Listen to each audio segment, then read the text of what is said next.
Just before we get to speak with Chris Bethell and Pat Maslin, it's Eamonn here, and I'm giving you a reminder that our Millwall Fan Shows returns to its weekly spot each Friday, commencing Friday the 22nd of July. So don't miss it. Enjoy. Not everybody likes them, but they don't care. Good evening and welcome to No One Likes Us Talking special that's focusing on matchday programmes and the Millwall Museum. Tonight I've got Patricia Maslin. Hello, Pat. Hello, Eamonn. It's good to hear from you. And Chris Bethell, the man that knows all about programmes and the museum. Chris, welcome. Well, you didn't sound as if you might know everything about it, but let's hope you do one way or the other, or give us a bit of an insight. Give us an insight. That's what we want. Chris, my memory of programmes goes back so far, probably about the same time as yours. Certainly, I've seen programmes into the 30s. I've seen team sheets beyond that, and of course, we was in the Southern League in those days. And now, of course, Steve Kavanagh has come to a decision with his board that programmes are not going to be available to fans anymore. And he gave a range of reasons. Can you give us a bit of background to that, Chris? Because you certainly were involved in programmes with the club. Yeah, I was a contributor with the history since Dino Standing started, 1985. Yeah. So I was there for over 30 years. Well, we'll say I was there. I was doing it for over 30 years. Got one stage where I was doing 16 pages. And I'm a collector. Yeah. So when I got an email from Millwall saying that they're not going to do the programme no more, but they explained that they was losing money, which is fair enough.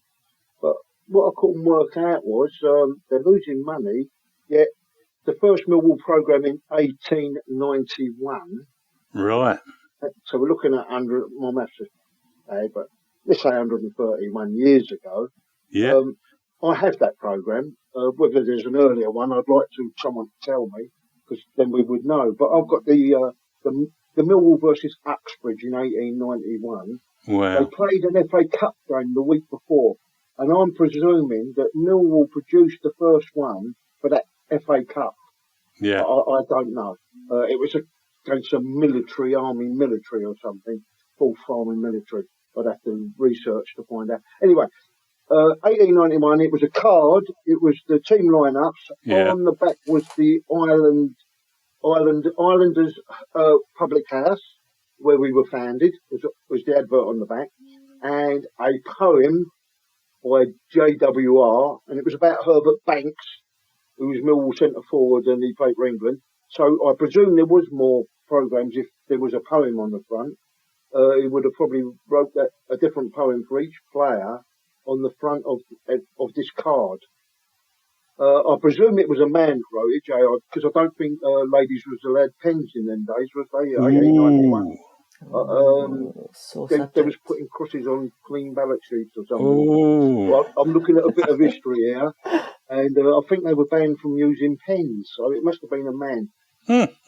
And it was probably a quill anyway, 1891. It'd be a quill, wouldn't it?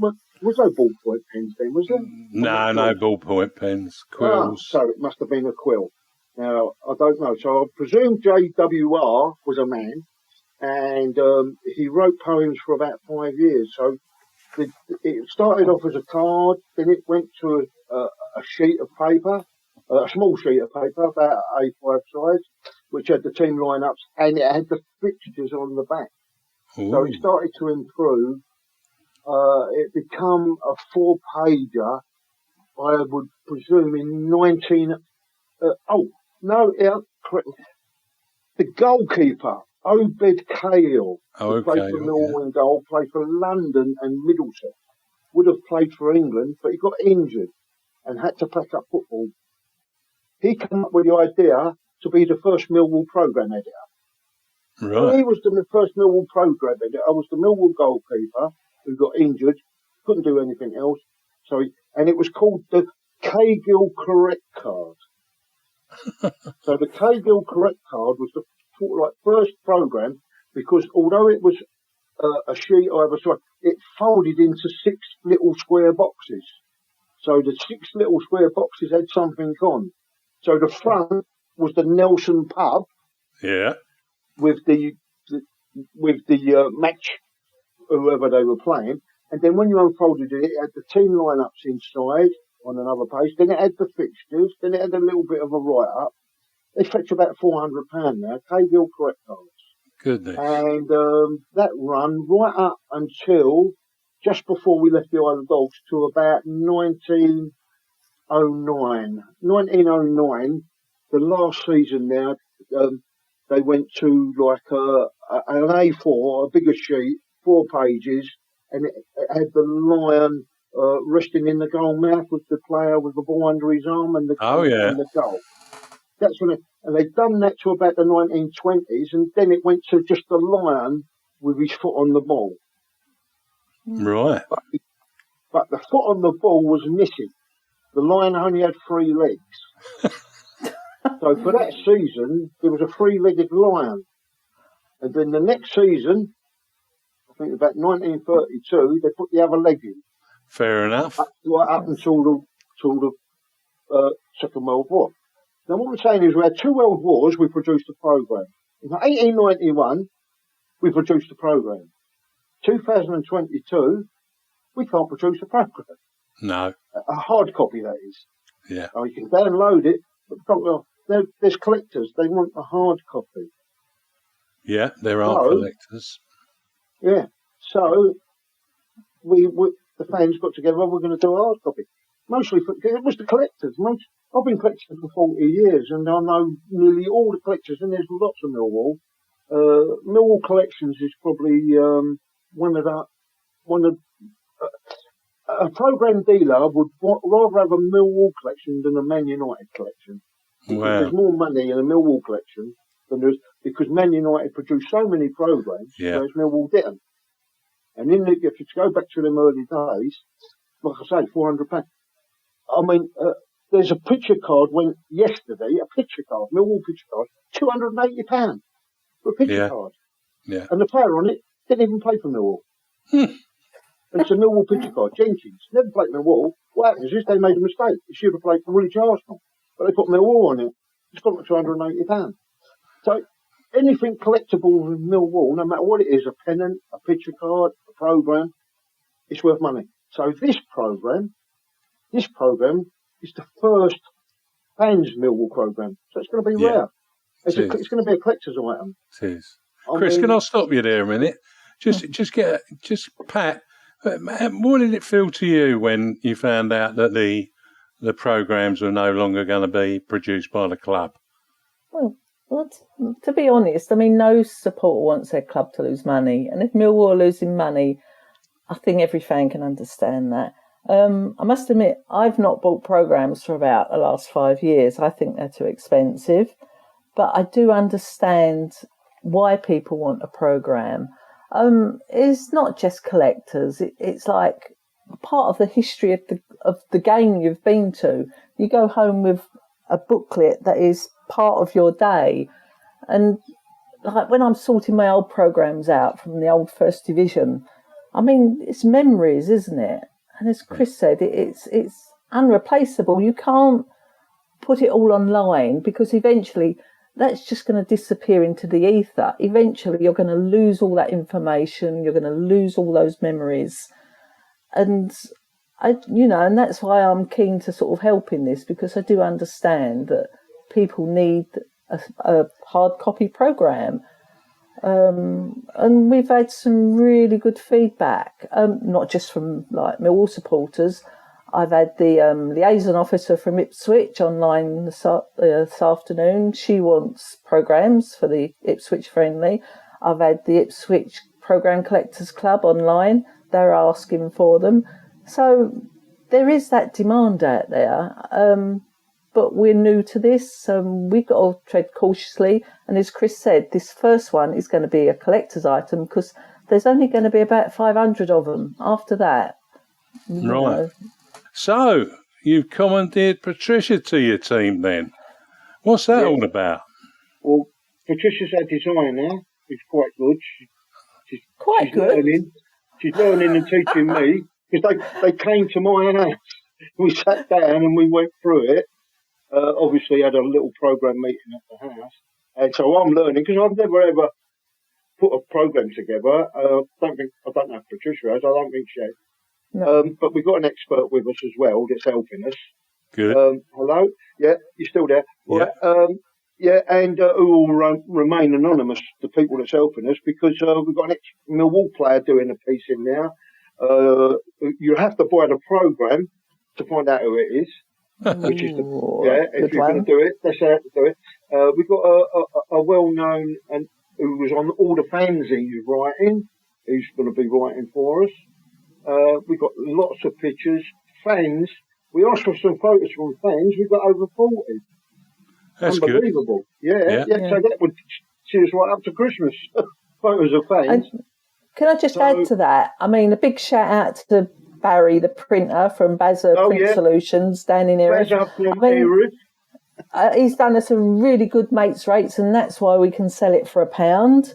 Yeah. And if it weren't for him, it would be much dearer. So, well done, Barry. Okay, you're not naming names, but how many people are involved, Chris? There's 6 sellers. Yeah. Right, so you've got to give them, because they're going to be standing about for 2 hours. I know it's nice and warm now, but there's going to be rain and snow. You know what I mean? In December and November, so you've got to give them a shout. Yeah. The 6 sellers, which are all known to us. I mean, you wouldn't get strangers in because you might not see the money. You know what I mean? Yeah. So, I want their names and addresses before they get any programs. Right, so we've got 6 sellers, and there's 3 of us putting the program together. We've got 2 writers, possibly 3 writers. One who I come to that with the museum.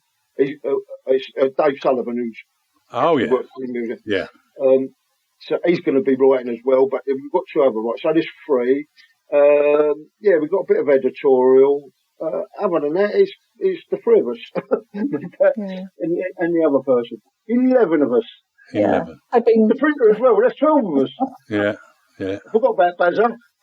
Yeah. Bazza from Erith. He also gave us the reason we picked him, because I know Pat knows him, he also gave us a 48-hour deadline, which is very good for a printer. The other printers wanted 6 days. Hey.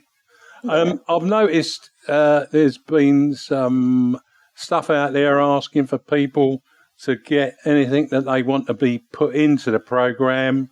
How much of that can you actually accommodate, do you think? 2 pages. That's good. I can't see why not. 2 pages, 8 photos, 16 photos on a page. Make the page bigger than what the other programme was, because you couldn't really see their faces on it. They were too small. They were thumb prints, weren't they? Yes. I mean, they're going to be a little bit bigger. Obviously, deaths and births have got to take priority. Phil Walker has to go in. Yeah. You know what I mean? Because it's recent. Yeah. If you leave it for 2 or 3 weeks, it's past. It's lost. Something else might happen. Yeah. So you got to get priorities. We haven't had no disagreements, but then again, it hasn't started yet. But I'm so easygoing, You're so easygoing, Pat. Yeah? I'm not opinionated at all. You're not opiniinated at all, I bet she's a vegetarian when she come here. That's right. That's right. She give me her bacon. Yeah. Yeah. As long as you got a bagel with it, it'll be all right. Yeah. But you got to thank Millwall as well. I mean, they could have, they've been really good about this. Yeah. And allowing us to do this. I mean, we can't sell the programme in the ground. No. Fair enough. But, big shout out to Millwall as well. They understand that there are a lot of players. There are a lot of supporters who do still want a programme and allowing us to do this. So well done, the club. That's fantastic. Yeah, every time I've emailed them, they come back with a positive. I've not had a refusal on anything. No, they're pretty good at responding to things. Yeah, pretty good at responses. I can give them that due. So that's the programme's on the road. We're going to see it for our first home game against Stoke City, and that will be Ipswich. Oh yeah, we're doing a friendly run. Right. This is the trial. Our trial. Oh, your trial. Okay. An 8-page trial, and then a 16-page Stoke one proper programme. Okay. Both for £1. Both for £1, eh? And I've told people, don't come up with a £5 because I'm not going to carry 600 quid worth of pound coins around while I'm watching the game. No, it's going to be... If they come up with a £5, buy 5 and give 40 a month. There's no change. You take your 5 There's programmes. no change. They'll tell you to get one of those machines so they can tap their card next. Oh, for £1, what, you want to start buying one of those machines, get in a bank account, get a treasurer, then an accountant for £1 programme. Yeah, I must say... £1 buys you a newspaper. I mean, yeah. You know what I mean? If you're lucky, Chris, what newspaper you get? Eh? You can't even get a cup of tea for £1 at Millwall. Yeah. This is not for profit, this programme. So, everyone's a volunteer. Everyone's putting their time in. We want feedback. We don't want, constructive. If there's something you don't like about it, let us know, but in a decent fashion. We're not going to please everyone, but, this is people's time and energy. And, Chris is stumping up some money to buy these programmes before they're even sold. So there's a lot of people doing a lot for this. That's good. Yeah. We'll get you on with old Freddie Flintoff, getting these kids to play cricket, Chris. He's looking for people like you. Yeah. But what we're hoping is we get there early and we sell out early because we still want to go and see the game. We still want to go match day experience. We're only voluntary. We're not making any money out of it. No. So we want to get there, open it up, sell it, and go and watch the game and sit down. People will be pleased to get it. They'll get it. We've got the Grand Sergeant of the cancer going to do the subscription. That's up to him. And he's going to do it. It's good. People want it. They notify him. He gets a programme and he posts it to them. Fair enough. Yeah, he gets there early. He buys X amount of programmes. So there's someone doing that because it's another job. And we've got enough doing this programme without adding to it. You know what I mean? Yeah. So the programme will be advert free. Yeah. Unless someone wants to take on the adverts. Yeah. Then where'd you go? You start going off to another field then. Yeah. Because if it's you not give £200 for an advert, who has the £200? You know what I mean? We're doing it voluntary. All of a sudden, money appears. That's when you get a problem. Yeah. So at the moment, advert free. Do you remember the first fanzine, Paul Casella and the Albatross? Yes. The Lions Roars, No One Likes Us. Do you remember the first magazines? Yeah. I used to contribute to them. Yeah. And Paul Casella, me and him, I used to work at the Daily Express then, me and him was always on the phone. And he said to me, the fanzine, I call it toilet value. And I said, what do you mean by that? If I sit on a toilet for 15 minutes reading it, I know it's good value. And I put that on board and I thought, he's bloody right. People sit on the train, sit on the coach, when they get home, sit in the front room and they read the programme. Yeah. They don't want to be reading it for 5 minutes, glancing through loads of adverts, 50% of the programme. No. They want toilet value where you sit down and you read it for 15, 20 minutes and then pick it up again later. Informative. That's the word. Yeah. And that's what he said to me. And he said also it comes in handy to put on the toilet paper. But you want to sit down and read something. You don't want to glance through it. No. So at the moment, our programme, although it's 8 pages, we have 8 pages of reading. Yeah. Not 16 pages, 8 pages of adverts and 8 pages of reading, but 8 pages of reading for £1. Great. Super, Chris. We've got a picture on the programme. Now tell us about what's happening with the museum. Right. With the museum, well, Stuart at the community centre, they've started to put pictures up, and it's all going through Melvin. Melvin, who's working in the museum, and there's Ted Wilding, and there's Dave Sullivan and himself. They started to put something up there. They do the when they go around with a player, when they do the stadium tour. We've now set up in the press room a cabinet, and it's got everything. It's got the caps, shirts, and it explains what they are on the side. We was hoping for a few more cabinets, but we never got them. And then we had a little room in there which you know about, because I think you used to be in there. Yeah. With Michael. And, well, we're out of that room now. They got us out of the room because now Millwall's starting the recast and they need that area near the monitors and the electrical cables. And they need to be nearer that. So they've moved us now to Harry's Bar. Wow. Right. So as you go up the stairs, if you turn right, that room now is going to be the museum people's room to put stores memorabilia. Yeah? Right. Just on Is the it going to be screwed down? Sorry? Is it going to be screwed down, putting it in Harry's Bar? You won't have nothing left. Well, the doors are going to be locked. Now, they give us that room 2 years ago. Right. They give us the key. We went up the stairs. The door was open, and the community was sitting in there in an empty room. And we said, "Oh, we're coming in with the museum." They said, "No, we commandeered it, and the community took it." So we had nowhere. Right. Until we got that little room when you lot moved out. There you go. So point. Remember that? Yeah. So they give us that little room. Anyway, so now over Harry's Bar, hopefully no one's going to be in there. Well, they can't be because we've got carpenters in there putting shelves up and things like that. To put stuff on. You know, and it's being logged. So Dave Sullivan's going to help some of the features in the programme, do a page. But at the moment, they're moving, they're logging, and they're moving in there, and he just hasn't got the time. So hopefully then we'll have someone else who might have been on the programme. But that's as far as the museum's got so far.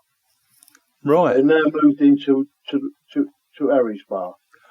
And, Chris, do you see there's going to be a time when what you've got is all in place and it's all going to be just a matter of it ticking over and updating stuff as things come along? We had the museum for 3 months.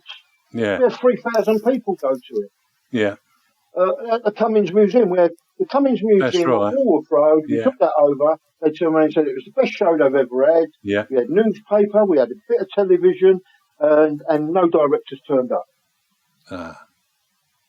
And we was if the directors turned up, we would have just turned around and said, "You've got this. This is yours. Take it. Put it at Millwall. Here it is." So what did you have there, Chris? Right. Well, we had all the flags that was on the television when they'd done the No One Likes Us broadcast. Yeah. We had medals, caps, 6 cardboard cutouts, life size. Tommy Wilson, Keith Weller, Teddy Sheringham. They are now on the staircase going up to the press box. I screwed them to the wall. As you walk up to the press box, you can see them on the staircase. Yeah. Whether they've been looked after, they needed a good brush. When I looked at them last time, no one's been looking after them, but they're on the staircase. If they're still on the staircase, they might have gone now. So everything. I mean, we had Cummings Museum laid it all out, and then I went and picked the whole lot up because I had a van at work, 2 van loads. I picked the whole lot up and took it all to Millwall. Yeah. And they didn't want it. I think at the time we estimated at about £170,000 worth of Millwall stuff. Goodness. That was 20 years ago. No, 25 years ago. It was a lot of stuff. Yeah. And it was all old. It went right back to 1888, 85. We had season tickets, photos, medals, everything. And it all went into storage for 20 years in someone's bedroom.